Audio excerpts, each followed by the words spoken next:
네, 자, 오늘은 이제 19강 고부가 가치 산업과 고부가 가치 산업지가 예정이 될 수 있는 그런 지역들을 좀 주목을 해보실 필요가 있다. 자, 그 이유는 지금 현재 우리가 강북과 강남의 격차가 이 고부가 가치 산업 때문에 상당히 많이 벌어진 이유를 갖고 있기 때문입니다. 자, 이 표를 보자면 자, 강남 3구와 노도강, 노원구, 도봉구, 강북구 라인의 지역 내 총 생산량입니다. GRDP라고 하는 내용들의 지금 현재 통계 자료가 발표가 되었는데 자, 2020년도 기준이에요. 그래서 이제 강남 3구 라인들의 총 생산량을 보자면 총 133조 800억 원 정도가 지역 내 총 생산량이라고 보시면 좋을 것 같은데 강남구 같은 경우에는 워낙에 압도적으로 또 일자리 타운이 많다 보니까 69조 1,800억 정도 가량 지금 현재 나타나고 있고 서초구 같은 경우에 35조 2천억 그리고 송파구 같은 경우에 28조 6천억 정도 지금 나타내고 있습니다. 이 강남 3구가 통틀어서 서울시의 31.4%를 기록하고 있을 정도로 그 규모가 상당히 어마어마하다라고 하는 것들을 좀 말씀드릴 수가 있는 건데 총 25개 구 중에서 이 3개 구가 차지하고 있는 비율이 3분의 1이라는 얘기입니다. 자, 그리고 노도강 라인들을 한번 비교해서 볼게요. 지금 이제 요즘에 노도강 많이 뜨고 있죠. 근데 자, 총 12조 9,480억, 약 13조 원 정도 되는 건데 서울시 전체의 약 3%. 이거는 제가 사실 격차를 좀 많이 보여드리기 위해서 극과 극을 좀 말씀드렸던 부분들인데 자, 노원구 같은 경우에는 그렇게 좋은 지역이람에도 불구하고 총 생산량이라고 할 수 있는 일자리 타운 자체가 없는 부분들 보자면 6조, 도봉구 3조, 강북구 3조 2천억. 이 정도 수준이에요. 워낙 이렇게 다 합쳐도 12조 원 정도밖에 되지 않기 때문에 12조 원은 사실 이 송파구보다도 사실 미치지 않는 수준입니다. 자, 그래서 보자면 2020년도에 발표되어 있는 서울 25개 구 지역 내 총 생산량 통계를 보자면 강남구가 당연히 압도적으로 1위를 기록할 수밖에 없고요. 그 이유는 일자리 타운이 어마어마하기 때문이죠. 자, 그리고 강북구, 중요한 포인트는 이 강북구 1위라고 할 수 있는 이 용산구도 총 생산량이 12조 원밖에 되지 않습니다.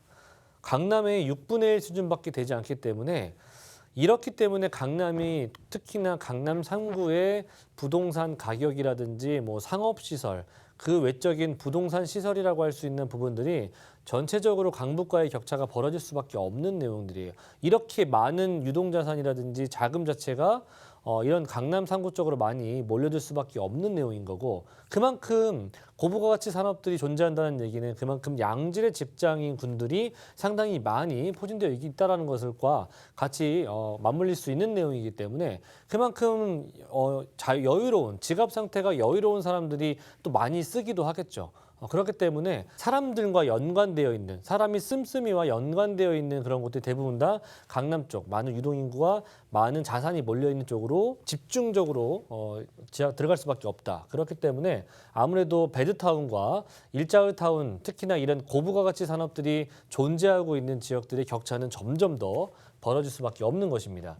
자, 이렇게 해서 제가 일자리타운을 한번 제가 조사를 해봤는데 자, 이 국세청 국세 통계 자료에 따른 겁니다. 자, 보시는 것처럼 강남구 170만 인구의 일자리 종사자가 있는 곳이에요.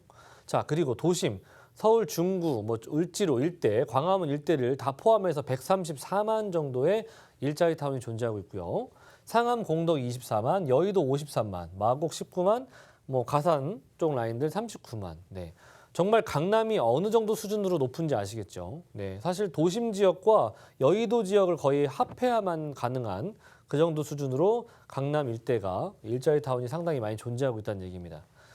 자, 그래서 이 강남구 일대 특히나 우리가 서울 2030 플랜에서 얘기하고 있는 중요 3도심 라인들 ICC라고 할 수 있는 사실 그 한양 도성 라인들, 광화문 일대 라인들과 강남 잠실권, 여의도 영등포권역이 이제 2030 플랜에서 말하고 있는 중요 3도심인데 이 3도심의 급여 총계 라인들을 한번 보시자면 얼마만큼 차이가 벌어지는지 아실 거예요. 강남 라인들 약 한 14조 원 정도 가량 나타나고 있고 영등포 같은 경우에는 한 6조 좀 넘어가고 있는 상태이고요.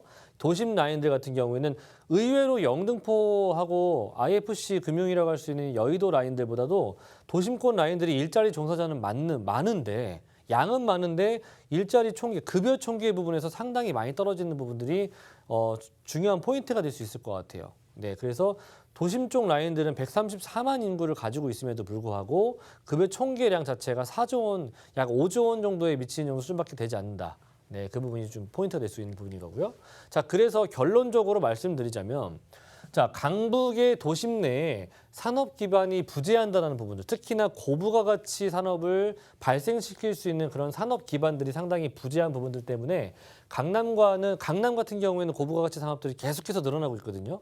뭐 지금도 이렇게 뭐 테헤란로다, 봉은사로다 등등의 여러 가지 산업 벨트들이 구성이 되어 있고 뭐 그 이외에도 또 추가적으로 뭐 삼성동의 개발이라든지 뭐 수서 역세권 개발, 서초구의 다양한 개발들 등등이 또 있는데 그런 것들이 대부분 다 IT를 비롯한 뭐 금융, IT 뭐 이런 형태들의 4차 산업혁명 이런 것들의 고부가가치 산업들이 점점점 늘어나고 있다는 거예요.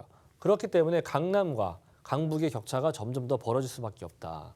자, 그래서 70, 80, 70년대에서 80년도의 제조산업 기반이 아닌 고부가가치 산업의 중요성이 상당히 대두가 되고 있는 것들인 거고, 자, 고부가가치 신산업이 지역 내 총 생산량에 주는 영향과 부동산에 미치는 영향력이 상당히 크다라는 거예요. 지금 우리가 눈으로 보고 있듯이. 자, 그렇기 때문에 부동산의 가치 판단의 기준은 지금 현재 우리가 또는 내가 가지고 있는 또는 내가 살고 있는 지역에 고부가가치 산업이 있는지 없는지 그런 산업지가 존재하는지 아닌지를 필히 판단해 보셔야 될 필요가 있다는 겁니다. 단순 일자리 타운이 많다라고 해서 좋은 게 아니라 그 일자리 타운 자체가 어떠한 영향력을 주는 그런 고부가가치 산업지를 좀 생산하고 있는지 그런 것들을 좀 주목을 해보셔야 되고 체크를 해보셔야 되는 얘기고요. 자, 그리고 네 번째, 항상 이 서울 도심 강북 라인에는 도시재생이 상당히 많아요. 그렇죠? 다들 알고 계실 겁니다. 뭐 그 위쪽 라인에 특히나 동대문 라인이라든지 또는 뭐 용산 라인이라든지 또 여러 가지들 있죠. 도시재생 사업들이 상당히 많이 지금 있는데 이 도시재생에 우리가 주목하실 게 아니라 물론 노후화돼 있으니까 앞으로 이 지역들이 뭐 새 아파트라든지 또는 새로운 뉴타운 등으로 바뀔 수 있는 그런 가능성은 존재하겠지만 그것이 사실 그렇게 된다라고 해서 과연 그 고부가가치 산업들과 연결될 수 있는 부분들이 아니라고 생각이 돼요. 그래서 저는 이런 부분들이 아닌 고부가가치 산업지가 될 수 있는 지역들 또는 지금 현재 위치하고 있는 지역들에 이런 지역들을 주목을 해보실 필요가 있다는 겁니다. 이게 오히려 더 안정적인 투자가 될 수 있다는 거고요. 실거주 또한 마찬가지입니다. 자, 마지막 다섯 번째. 왜 우리가 어떤 지역에 지금 현재 주목을 해보셔야 되겠습니까? 당연히 제가 말씀드렸던 것처럼 고부가가치 산업이 더욱더 확장이 될 수 있는 지역을 우리는 필히 체크를 해보셔야 되는 거예요. 그 지역들 어디겠습니까? 당연히 강남 쪽에서는 삼성동 라인이겠죠. 마이스 산업이 지금 앞으로 예정이 되어 있기도 하고요.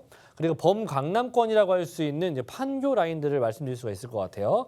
판교 같은 경우에 지금은 1 테크노밸리가 있지만 앞으로 2차 3차 라인들의 테크노밸리가 구성이 될 것이기 때문에 이쪽 또한 마찬가지로 굉장히 많은 유동인구나 또는 굉장히 고액 연봉자의 일자리 종사자들이 늘어날 수 있는 그런 대표적인 지역구 중에 하나라는 거 참고하시고요. 그리고 서쪽 라인에서는 마곡지구가 지금 계속해서 우리는 커가고 있는 계속해서 확장이 돼가고 있는 지역이기 때문에 서부 첨단 산업의 융복합 단지가 조성이 되는 마곡지구. 자, 그리고 여의도 라인들 같은 경우에도 당연하겠죠. 이쪽은 금융의 중심지니까 네, IFC. 자, 그래서 자, 이렇게 저는 이 고부가가치 산업지가 될 수 있는 지역 또는 앞으로 더 확장이 될 수 있는 지역들 추천드렸는데 자, 여의도, 판교, 삼성동 일대 그리고 마곡지구 라인들의 좀 제가 이렇게 정리를 해봤고요.